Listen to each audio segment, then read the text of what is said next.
Ciao community, ben ritrovati. Finalmente siamo di nuovo live con le video spremote di Spremote Digitali.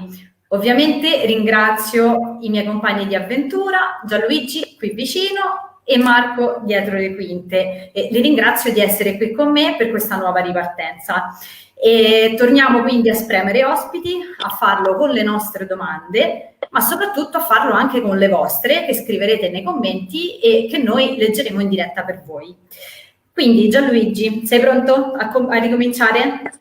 Prontissimo, prontissimo con una nuova stagione delle video spremute, nuovi ospiti da spremere e vediamo subito, presentaci subito Sara, chi è l'ospite di oggi. Allora, come ospite oggi abbiamo Eleonora Rocca, Head of Marketing e Digital Strategist, ma soprattutto imprenditrice, perché è una grandissima imprenditrice. E salutiamo Eleonora. Come va Eleonora? Tutto bene? Ciao, tutto bene, anzi direi benissimo, visto che sono ancora in vacanza io in realtà, quindi Beata faccio te! questa diretta con molto piacere dalla camera d'albergo nuova nella quale sono appena arrivata, quindi molto piacevole come benvenuto. Fantastica, mi piace la lampada dietro, molto. Non ti tratterremo troppo, Leonora, e poi ti Non ti potrai preoccupare. godere sole e mare dovunque tu sia, insomma.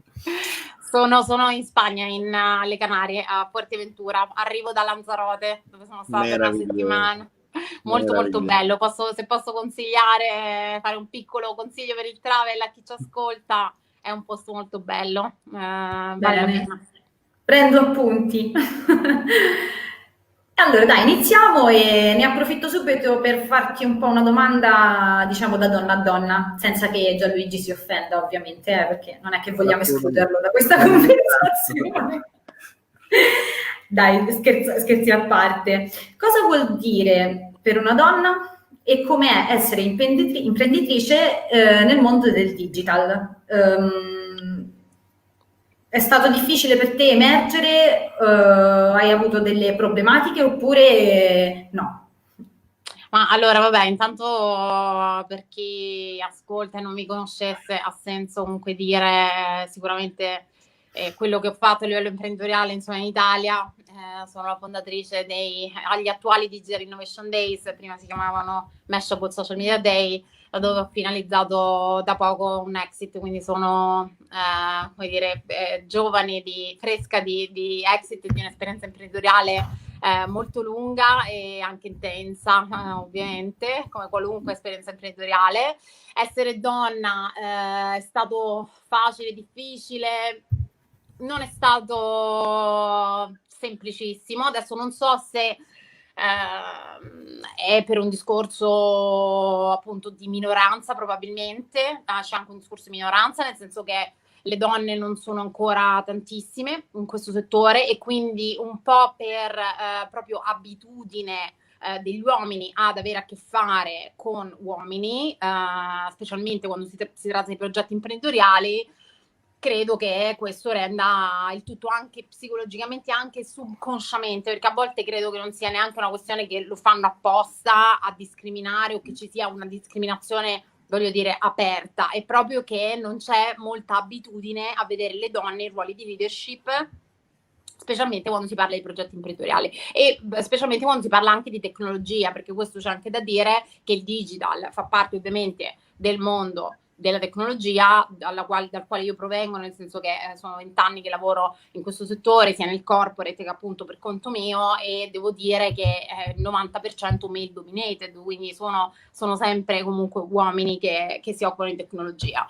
E quindi sì, la risposta è stato abbastanza difficile emergere. A volte ho sentito mi è capitato di essere in situazioni in cui ero l'unica donna magari nel meeting, oppure ero l'unica donna tra la line-up di speakers, come mi è capitato al blockchain, un congresso sulla blockchain, a cui sono stata 2 anni fa, ho partecipato come speaker, ero l'unica donna speaker, come anche un altro progetto che feci con Bocconi, sempre 2 anni fa, e lì c'erano 8 mentor in ambito appunto, abbiamo fatto tutto un lavoro sull'imprenditorialità e ero l'unica donna degli 8 mentor, quindi credo che insomma è un po' questo il discorso. Credo che sia un po' una questione appunto di numero, e un po' anche il fatto che le donne non credo che si sentano sempre pronte a stare dentro questo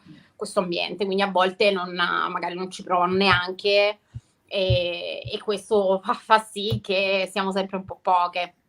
Infatti ti stavo chiedendo proprio questo, Eleonora. Quanto di questa componente sicuramente c'è una responsabilità sociale diffusa, nel senso che c'è stata un'abitudine ovviamente negli anni poi a vedere nei posti di comando sempre uomini, eccetera.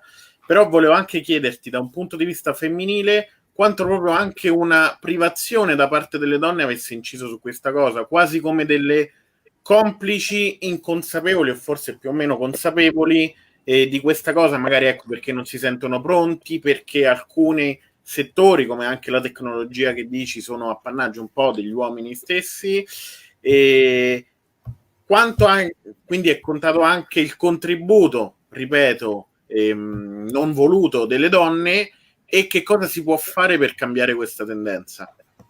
Allora, assolutamente sì, nel senso che c'è appunto, non credo sia corretto dare tutta la colpa, se poi si può dire colpa, agli uomini, no? Che appunto non sono abituati per tutta una serie di ragioni. C'è anche una responsabilità delle donne, questo assolutamente sì, perché le donne un po' per ragioni, se vuoi, sociali, nel senso specialmente in Italia, chiaramente la donna, col discorso che siamo un paese comunque molto improntato sul discorso famiglia, la donna deve essere mamma, no? Cioè abbiamo ancora questo retaggio culturale, perché alla fine è così, e questo ovviamente crea un problema, perché le donne magari si trovano nella situazione di dover dire: se scelgo la carriera poi non posso avere la famiglia, no? E quindi questo già taglia fuori una parte delle donne. L'altra parte c'è un discorso di self-esteem e confidence, assolutamente sì, nel senso che in tutti questi anni ho fatto tantissima divulgazione io in questo senso, ho fatto tantissimi speech, workshop e quant'altro, e spesso proprio le donne venivano da me e mi dicevano: io non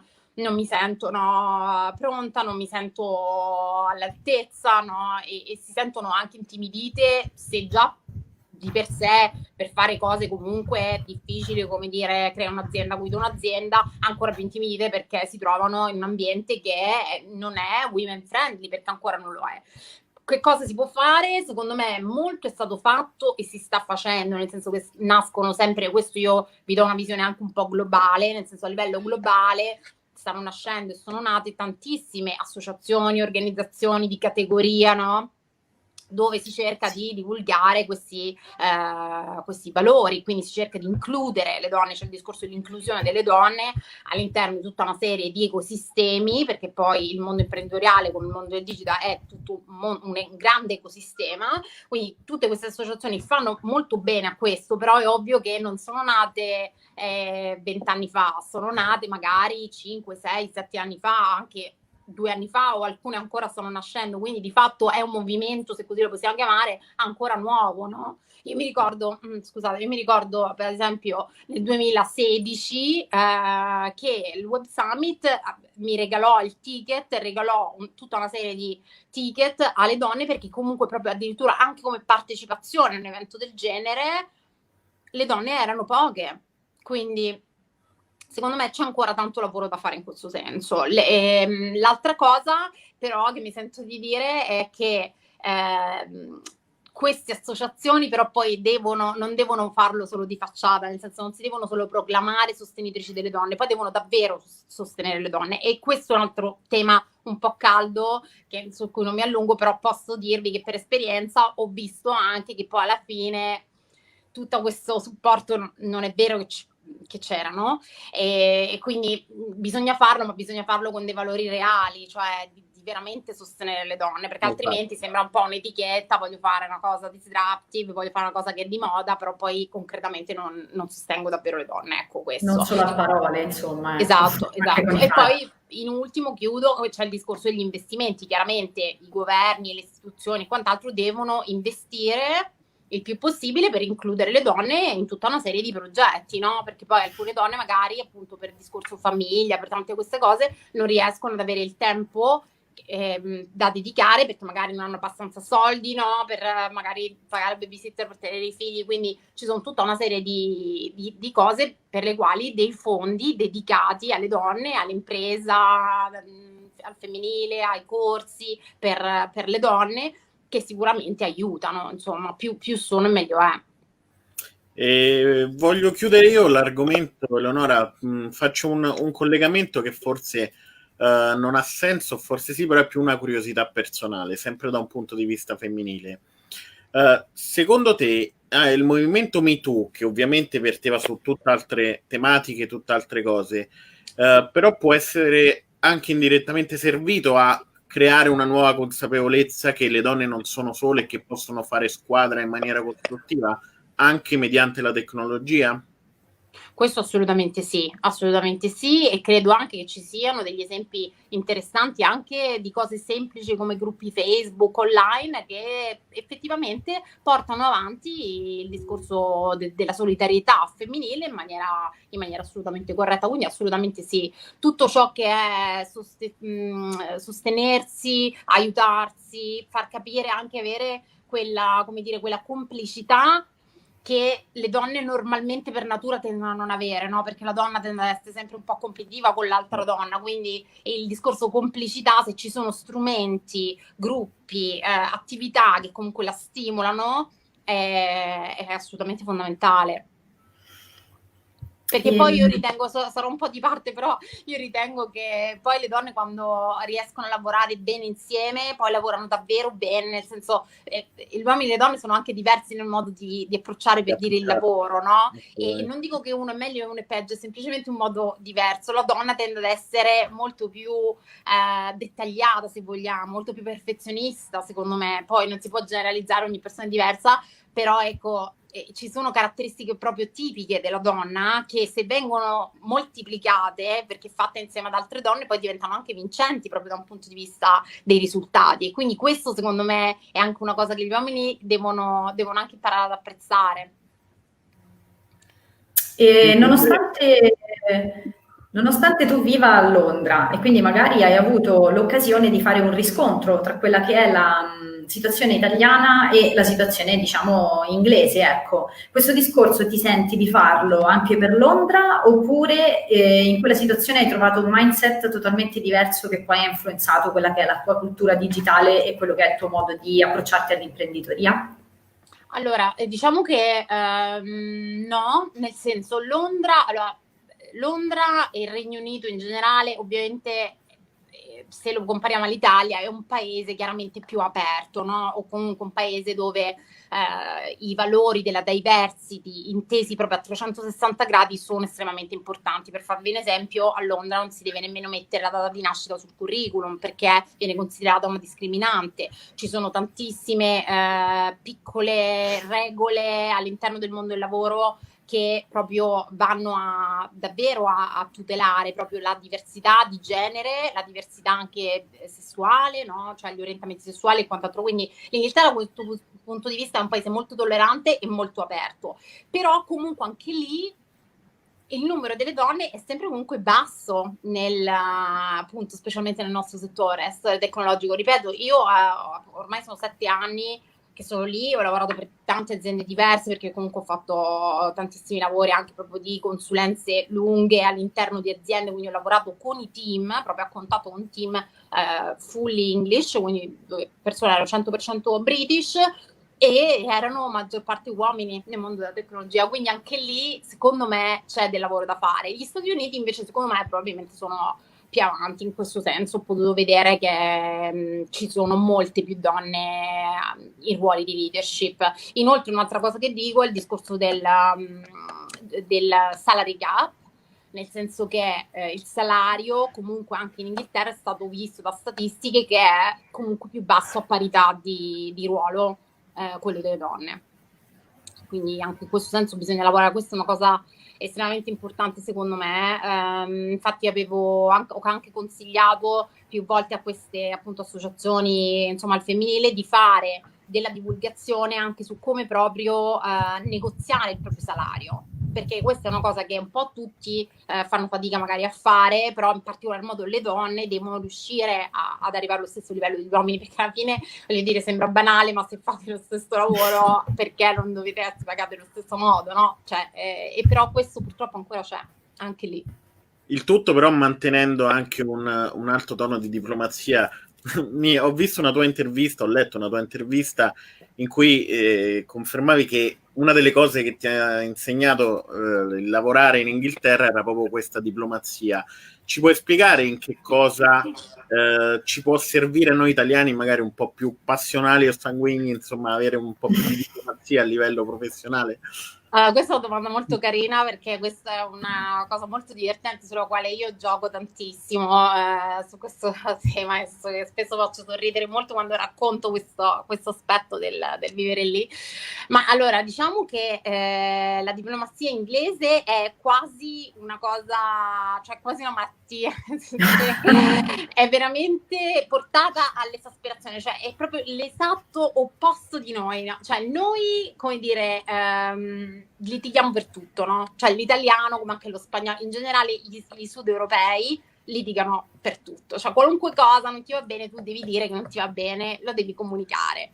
In Inghilterra è completamente il contrario, cioè nel senso, anche se stai morendo, anche se una cosa ti ha dato fastidio, anche se una cosa ti fa proprio pena, nel senso, anche un lavoro, metti, no? Ti arriva un lavoro fatto da una persona, ti fa pena, non glielo puoi dire, cioè non puoi assolutamente dirglielo, perché loro proprio si sentono, io poi ho studiato tutta, perché vabbè, mi piace molto studiare, come dire, le altre nazionalità, poi insomma se vivi in un paese come l'Inghilterra che è pieno di nazionalità di questi tipi, ne vedi un po' di tutto, no? Quindi ho un po' studiato, cioè ho capito che per loro è davvero una, come dire, sono molto sensibili, cioè si sentono proprio male, se tu gli rispondi male o gli fai capire che una cosa a te non va bene, non lo vedono come troviamo un punto di incontro, discutiamo e usciamo da questa cosa con un arricchimento, no, tra noi, cioè lo vedono come un attacco proprio, cioè ci stanno proprio male, e quindi devi imparare tantissimo a gestire questa cosa con loro, anche da un punto di vista proprio del day by day, non soltanto sul lavoro, cioè se tu vuoi che le persone facciano quello che tu vuoi, l'ultima cosa che devi fare in Inghilterra è attaccarle, gridare, cioè niente, perché poi diventano anche passivi aggressivi, cioè nel senso che una roba, poi anche se te la possono fare come la vuoi tu, non te la fanno nella misura in cui tu alzi minimamente la voce o ti fai vedere, come dire, che li vuoi prevaricare in qualche modo. Io all'inizio per me è stato uno shock, questo l'ho detto infatti anche in altre interviste, è stato uno shock, perché dicevo ma perché loro non litigano mai, no? Ma non perché uno deve litigare, ma perché appunto ci sono anche litigi e confrontation, come li chiamano loro, che sono costruttivi di fatto, cioè tu ti scambi un'opinione e non è detto che debba essere un outcome negativo, no? Cioè scambi un'opinione e così.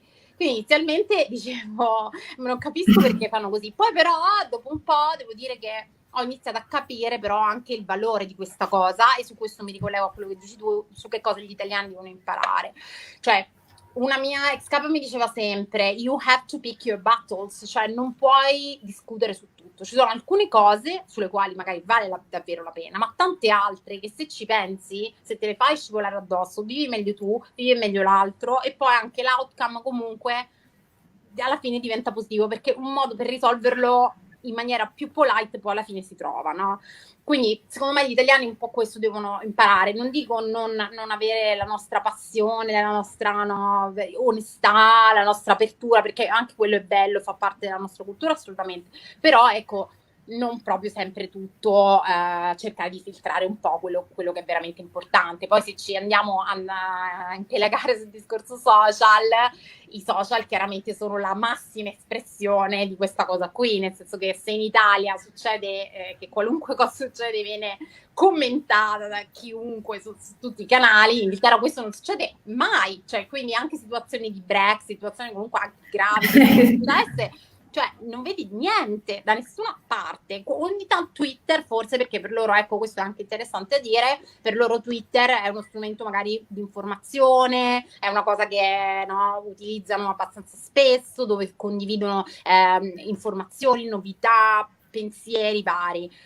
Mentre Facebook proprio no, non è per loro una cosa, anzi cercano di evitare il più possibile di postare qualunque cosa e anche di avere persone all'interno del loro circolo che non sono persone che conoscono davvero bene, no? E, infatti a Snapchat, per esempio, quando era uscito Snapchat, in Inghilterra era esploso, perché comunque con Snapchat tu alla fine filtri le persone che vedono le tue cose, no? Quindi diventa una cosa più di circolo, del tuo circolo, e questa è una cosa che a loro piace. Vedi, questo è anche interessante, proprio la completa differenza anche proprio di approccio ai social. Infatti lo dico spesso anche ai miei corsi, dovete anche capire a chi vi state rivolgendo proprio dal punto di vista del territorio, indipendentemente dalla categoria, dal target, ma proprio qual è il territorio e cosa funziona in quel territorio, perché ogni paese è diverso anche su quello.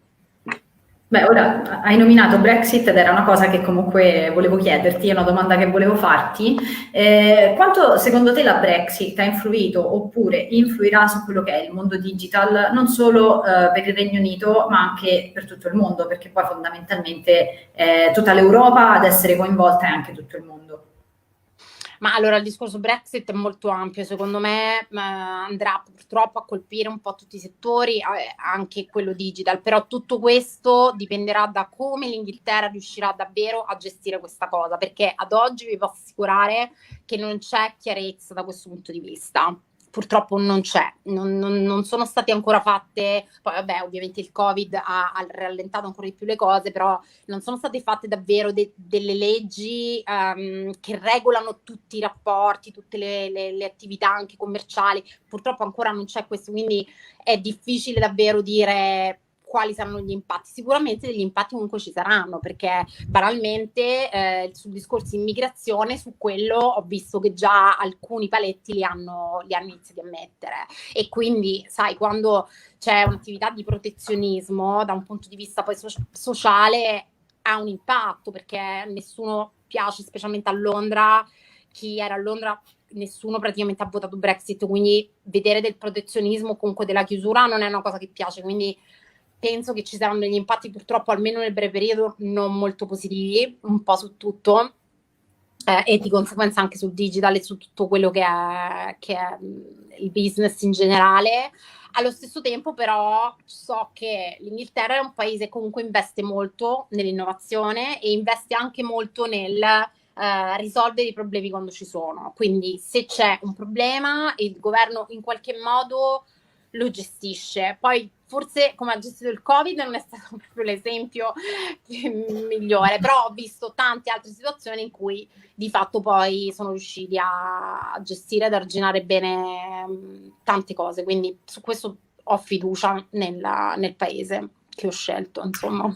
Per quanto riguarda invece il mondo del lavoro e dell'imprenditoria, appunto, queste situazioni che abbiamo appena nominato, il Covid e la Brexit, apporteranno dei cambiamenti rilevanti? Già hanno apportato dei cambiamenti rilevanti, e cosa secondo te bisognerà fare? Cosa dovrebbe fare un imprenditore per poter restare al passo con i tempi oppure anticipare quelli che sono i cambiamenti che verranno? Allora, in generale o a Londra, appunto? Come vuoi, in generale fai un confronto, forse il confronto è molto interessante.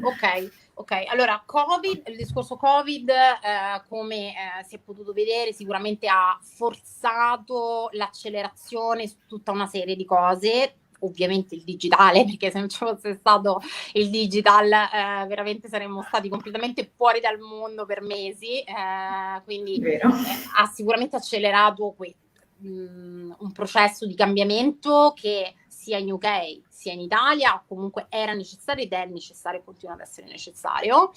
Allo stesso tempo non è abbastanza per dire stiamo entrando in una nuova era, come tanti dicono, secondo me, perché da un punto di vista, torniamo sempre al tema dei finanziamenti, da un punto di vista finanziario, per molte aziende fare una trasformazione digitale davvero fatta bene, perché poi la trasformazione digitale non è i social media, parliamoci chiaro, trasformarsi digitalmente vuol dire inserire la tecnologia all'interno dei processi aziendali, all'interno delle aziende, cioè fare entrare le piattaforme tecnologiche, cambiare proprio il modo di lavorare attraverso appunto nuove infrastrutture tecnologiche digitali, che comunque richiede un investimento da parte delle aziende, perché le aziende, cioè banalmente, per fare il passaggio al cloud, ok? Cioè, serve forza lavoro, serve pagare degli specialisti, serve investire, quindi lì ci devono essere, per renderlo davvero possibile, ci devono essere dei sostegni. In più, tutta la parte di training, cioè se io cambio l'infrastruttura tecnologica, poi devo anche far cambiare alle persone, ai miei dipendenti, il modo di lavorare, quindi gli devo anche insegnare come lavorare con le nuove modalità, e anche questo è comunque dispendioso per un'azienda. Vi posso dire che anche in UK ci sono stati tantissimi prodotti, per esempio fintech, molto belli costruiti in questi anni, però che poi alla fine non sono veramente riusciti a decollare da un punto di vista di andare sul mercato e dire le banche davvero mi inglobano e sviluppo. In alcuni casi è successo, ma in altri casi no, perché la banca comunque ancora è ancorata a tutta una serie di sistemi e tecnologie spesso non proprio di ultima generazione, e quindi questo poi crea un blocco, tra virgolette, nel discorso di innovazione, perché innovazione è creare, però poi bisogna andare a mettere quelle creazioni all'interno del day by day delle aziende, e per far questo serve cultura, serve training e servono finanziamenti. Quindi questo secondo me across the board, sia lato UK che lato Italia. Lato invece smart working, che è sicuramente un'altra cosa che è stata ovviamente accelerata. Questo in UK c'era già, principalmente il venerdì è sempre stato un po' il giorno in cui si lavora da casa. Lavorare da casa non è mai stato veramente un tabù, perché comunque l'Inghilterra, a differenza dell'Italia, è un paese molto attento alla meritocrazia, quindi agli obiettivi. Se tu raggiungi gli obiettivi, fondamentalmente poi non è detto che tu debba essere in ufficio. Inoltre la flessibilità è qualcosa che c'è sempre stato nel sistema UK, nel senso che io ho costruito la mia azienda completamente part-time, facendo la dipendente alle 9 alle 5, e mi è sempre stato concesso tantissima flessibilità per fare anche i miei progetti fuori, e nessuno mi ha mai detto nulla, anzi viene considerato anche un plus saper fare, avere degli skill che vanno fuori quello che tu fai nel day by day. Quindi questo penso che l'Inghilterra non abbia subito un grande cambiamento. È ovvio che questo è un completamente fully smart working, quindi si è dovuto creare delle situazioni dove la cultura aziendale non si perde. Ecco, questo è quello che ho visto che stanno cercando di fare, quindi addirittura creare tipo queste cose tipiche inglesi, pub quiz o Pictionary, che sono momenti tra virgolette di gioco, di divertimento per far stare insieme le persone. Addirittura li stanno facendo su Zoom, su Teams, per non far perdere quel contatto comunque con la cultura aziendale, il rapporto con i colleghi, no? Questa parte stanno cercando di svilupparla, perché ovviamente è stata una novità, ma lo smart working di per sé, quello no, lo switch è stato abbastanza semplice, anzi penso che continuerà ancora per un bel po'. In Italia invece bisogna fare un buon lavoro per riuscire anche perché ci sono zone in Italia dove la connessione non è così. Non c'è, non c'è. Combattiamo anche noi con questa cosa, ma non possiamo svelare di più, però sì, ci siamo accorti che sono ben coperte proprio da una connessione, ma anche da infrastrutture. E aggiungo anche un'altra cosa, che non c'entriamo troppo con lo smart working quanto con l'informatizzazione e la digitalizzazione proprio delle famiglie. Qui abbiamo avuto anche il problema che si è scoperto che molte famiglie non avevano proprio un computer, quindi per far progredire l'alfabetizzazione digitale tramite quindi Zoom o Google Meet ai propri figli. Quindi direi sì, che dobbiamo fare ancora dei passi avanti. C'è la pre-fase di rodaggio. Esatto. Poi c'è il discorso delle scuole, quello è un discorso ancora a parte, perché lì secondo me i bambini hanno comunque bisogno anche di tutta la parte sociale, insomma, di vedersi, quindi ok alla didattica a distanza, però non completamente a distanza, perché altrimenti veramente diventiamo tutti un po' degli automi, no, davanti, specialmente i bambini, quindi lì c'è un discorso ancora diverso da fare, però sicuramente un discorso di formazione ibrida può funzionare anche proprio per garantire quella flessibilità anche ai genitori di cui parlavamo prima, no? Che vogliono fare anche altro e magari riescono a gestire meglio anche i figli in questo modo, però anche su questo non lo vedo un cambiamento da fare da oggi a domani, ci vorrà un po' di tempo. Però ci confermi che comunque ormai che Gigi? è qui per restare, quindi non riusciremo ormai a tornare indietro a un livello pre-Covid, pre-smart working. Secondo Gigi, me ripeti la domanda perché ti sei bloccato. Ok, dicevo che non riusciremo a tornare a un livello prima del Covid e dello smart working di come lo abbiamo conosciuto. Comunque è destinato a restare o comunque a prendere sempre più piede. Ci confermi questo quantomeno? Secondo me sì, nel senso tornare completamente indietro non credo, perché comunque è stato un periodo abbastanza lungo, è ancora un periodo nel quale siamo, non è che siamo completamente usciti e probabilmente continuerà ancora per un po', quantomeno con tutte le varie misure, no, di sicurezza. Quindi dire torneremo come prima non credo. Credo che ci sarà un momento di passaggio in cui alcune cose pian piano diventeranno la normalità, altre cose le perderemo e torneremo alla situazione di prima. Ma penso che chi ha capito, per esempio sul discorso dello smart working, che tanto se le persone vogliono essere produttive lo sono in ogni caso, penso che è qui per restare, cioè non vedo perché, se io ho dei dipendenti che sono comunque produttivi, che magari sono anche più contenti perché non si devono fare un'ora di macchina per venire in ufficio, fanno con i figli e quant'altro, mi portano comunque i risultati, cioè io che sono anche da imprenditrice dico non vedo il problema. Poi vabbè, io ho gestito una startup, voglio dire, completamente liquida, dove io ero a Londra, il mio team sparso in tutta Italia, in varie città diverse, dalla Sardegna a Milano, quindi per me è la normalità. Però dico, anche per chi è abituato alle cose tradizionali, questa esperienza dovrebbe aver fatto capire in positivo che non è quello che fa la differenza nella performance di una persona. Quindi direi che questa mindset, chi l'ha abbracciato e l'ha capito in questo periodo, è per restare. Poi ci sarà sempre, come sempre, chi è attaccato alle tradizioni, ma lì poi non si può fare, è molto soggettivo. E in questa situazione in cui ci troviamo, in cui ci sono magari delle aziende e comunque ci rivolgiamo a quello che è un settore B2B, quali sono le strategie che ti sentiresti di consigliare, oppure gli strumenti per poter anticipare quelli che sono questi cambiamenti, comunque per poter dare una mano per affrontare quella che può essere una strategia che aiuti ad affrontare la digital transformation e tutto quello che può accadere nel prossimo futuro? Ok, allora intanto c'è il discorso a monte, cioè parlando poi proprio di marketing, che voglio dire dovrebbe essere la spinta e il motore delle vendite, no? Per qualunque azienda, sia nel B2B che nel B2C, è fondamentale dedicare del budget alle attività digitali, questo assolutamente. Poi c'è un discorso proprio sul B2B da fare, che c'è sempre stato il common misconception, me ne l'ho sentito tantissime volte, ma che ne so, Facebook e social media funzionano solo per il B2C, per il consumer. Questo non è vero, nel senso che dipende come tu utilizzi quello strumento.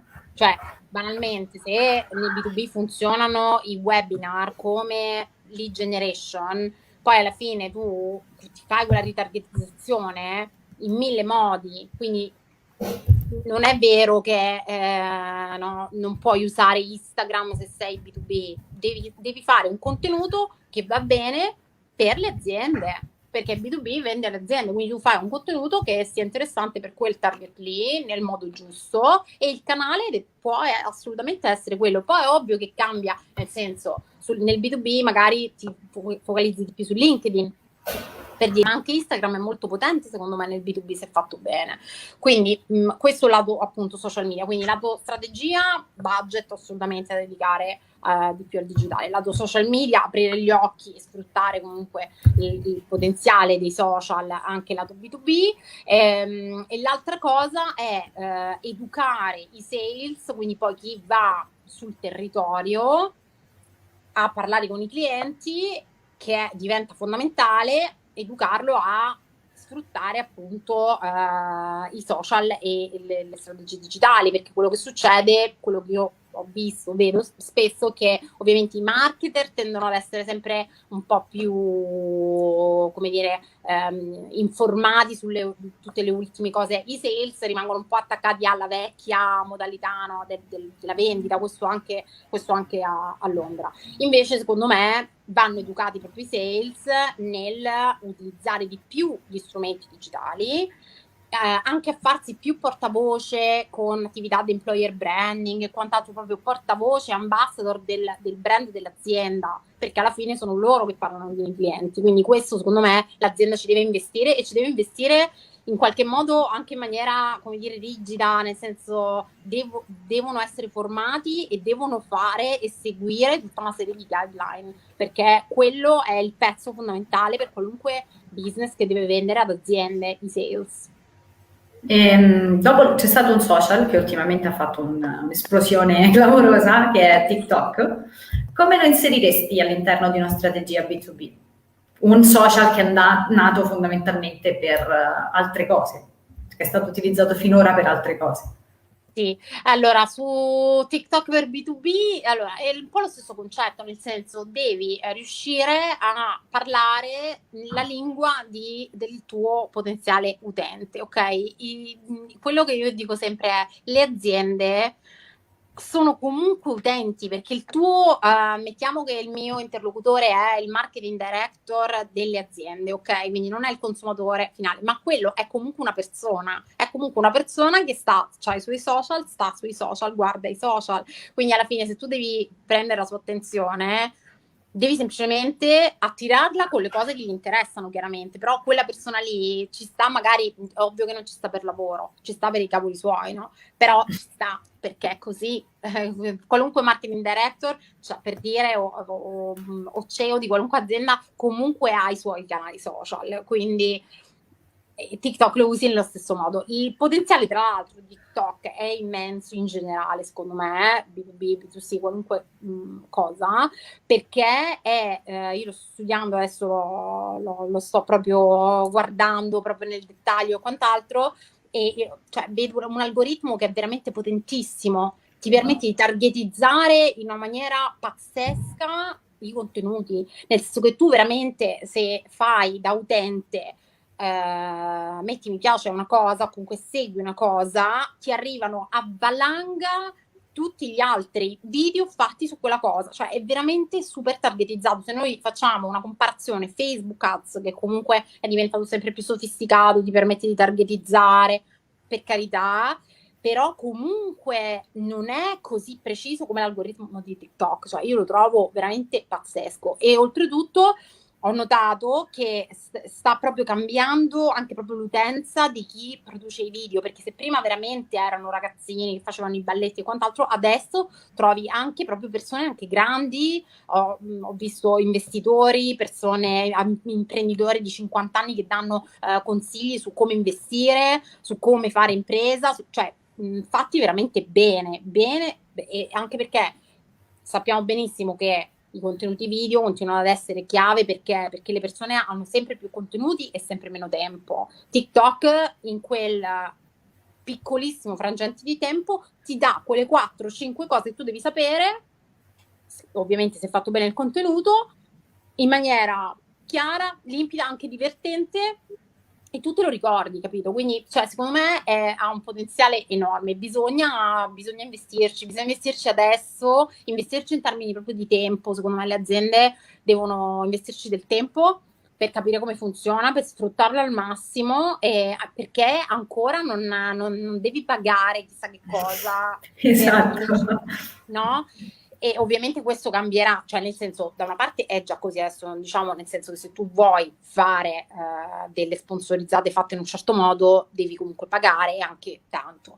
Però se tu vuoi aumentare la visibilità delle cose che fai in maniera organica, comunque gli strumenti ci sono e non necessariamente devi pagare. Cioè se vuoi pubblicizzare e fare advertising, sì, ma se vuoi raggiungere comunque tante persone con contenuti organici, ad oggi ancora lo puoi fare. Quanto tempo questo sarà non lo sappiamo, come sappiamo molto bene, durano sempre poco queste cose, quindi bisogna sbrigarsi e sfruttarlo al massimo. Io consiglio veramente a tutte le aziende di guardare questo social.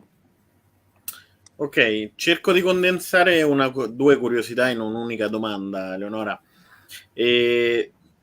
Per tutti i content manager all'ascolto, insomma, chi comunque si occupa di contenuti, da una parte abbiamo una tendenza, mediante anche intelligenza artificiale, a cercare di proporre contenuti sempre più personalizzati, quindi destrutturare un contenuto generico e cercare di adattarlo tailor-made, quindi adattarlo al destinatario. Dall'altra, un'altra tendenza è del DAM, cosiddetto di Digital Asset Management, che sono degli archivi centralizzati di contenuti da cui le aziende ovviamente possono archiviare e attingere poi per i loro contenuti. Come si possono utilizzare in maniera intelligente questi due quasi estremi, insomma, del contenuto? Tu dici lato artificial intelligence e lato archivi, ma secondo me, come sempre, no, ci sono cose che si possono automatizzare e cose che non si possono automatizzare o comunque che richiedono sempre l'intervento della persona, cioè come tutte le cose la strategia va fatta a monte, poi quello che si può automatizzare lo si automatizza. Questo è un pochino la chiave, perché anche sul discorso bot, per esempio, no, che si dice tanto, però il bot no, scrivi e ti risponde l'intelligenza artificiale e si capisce che è un bot dall'altra parte, a parte che questo cambierà perché comunque i bot sono sempre più intelligenti e quindi si capirà sempre meno che dall'altra parte non c'è una persona, ma poi anche lì dipende chi a monte ha deciso che contenuti ci devono essere e devono essere detti dal bot o comunque quanto poi il machine learning ha lavorato prima di lanciare quel bot in particolare, quindi è tutto un discorso di mix tra strategia che viene fatta alle persone e execution poi dalla tecnologia. Sul discorso contenuti secondo me è molto interessante avere archivi centralizzati e quant'altro.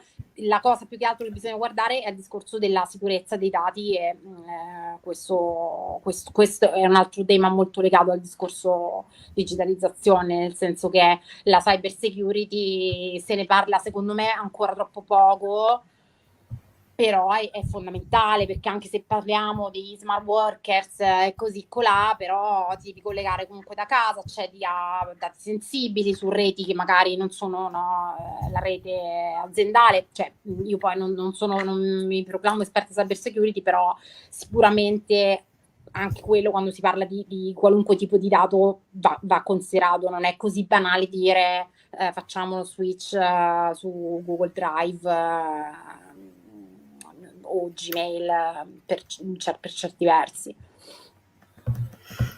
Allora, io ti faccio una domanda, Eleonora, che praticamente è ormai diventata una tradizione, perché questa situazione del Covid ci ha portato praticamente a sentir sempre nominare la parola ripartenza.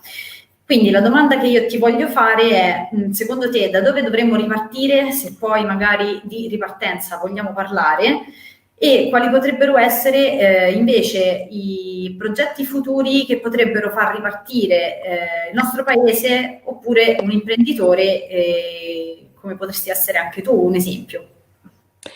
Ma allora, il discorso ripartenza, sì, è fondamentale intanto ripartire con un mindset positivo, secondo me, perché è ovvio che questa situazione, anche da un punto di vista mediatico, è stata gestita con una drammaticità che parte è reale, perché comunque le persone sono veramente morte tante, quindi è ovviamente vero quello che è successo assolutamente, però c'è stata una grande drammaticità, una grande presenza mediatica un po' negativa e quindi tutti, bene o male, dobbiamo switchare un po' sul mindset positivo e dire ok, è successo questa cosa, dobbiamo guardare avanti, che cosa teniamo del vecchio, che cosa invece teniamo del nuovo, appunto come dicevamo prima, e come ci possiamo reinventare. È ovvio che c'è un problema di tante persone che hanno perso il lavoro, questo vi dico è un dato, nel senso sull'Italia forse siamo un po' più coperti perché ovviamente le legislazioni sono un po' più rigide in questo senso, ma per esempio l'Inghilterra e gli Stati Uniti hanno veramente massivamente licenziato tantissime persone, no? Quindi e tantissime persone in cassa integrazione che anche in UK purtroppo sarà coperta dallo Stato solo fino a ottobre, quindi poi non si sa se queste persone verranno reintegrate o meno. Questo vuol dire che tante altre persone continueranno a perdere il lavoro. Quindi che cosa succede in questa situazione?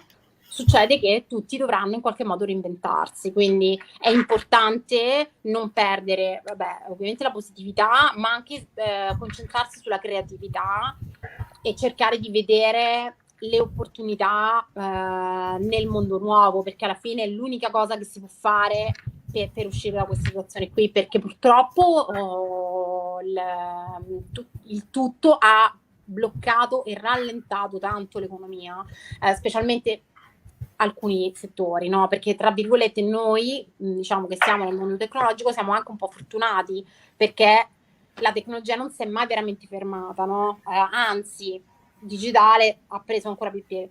Però ci sono settori che sono stati completamente colpiti da questa cosa e quindi la risposta è mindset positivo, tanta creatività, tanta voglia di fare e anche guardare laddove non si è guardato prima, appunto cercare di aprire dei business no, più internazionali possibile, imparare non solo gli skill ma anche proprio le lingue, perché siamo in un mondo che comunque è sempre più globale, no? Se pensate adesso con tutto questo discorso smart working, se davvero resterà, ci saranno tante persone che, come già sta succedendo, lasceranno anche le grandi città per andare a vivere in posti più piccoli o anche posti più rilassanti, come può essere adesso qua dove sono io alle Canarie. Non vi nego che da una parte ci sto anche pensando perché cambia la prospettiva, no? E allora dobbiamo essere sempre più globali, dobbiamo parlare lingue, dobbiamo saperci adattare, dobbiamo saper creare, dobbiamo essere positivi.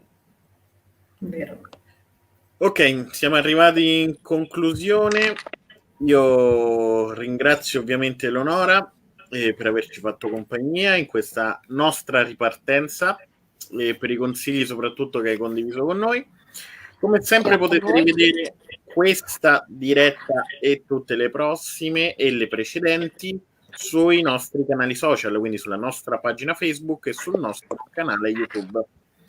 Iscrivetevi ovviamente per non perdere tutti i nostri aggiornamenti e potete andare su spremutedigitali.com per contenuti freschi e aggiornati ogni giorno. Noi di Video Spremute vi ricordiamo il prossimo appuntamento di mercoledì 9 settembre alle ore 17. Grazie ancora Eleonora, grazie Sara. A voi. Grazie a voi, grazie Eleonora. Dietro le cuffie. Un saluto alla community. Ciao. Ciao a tutti. Ciao.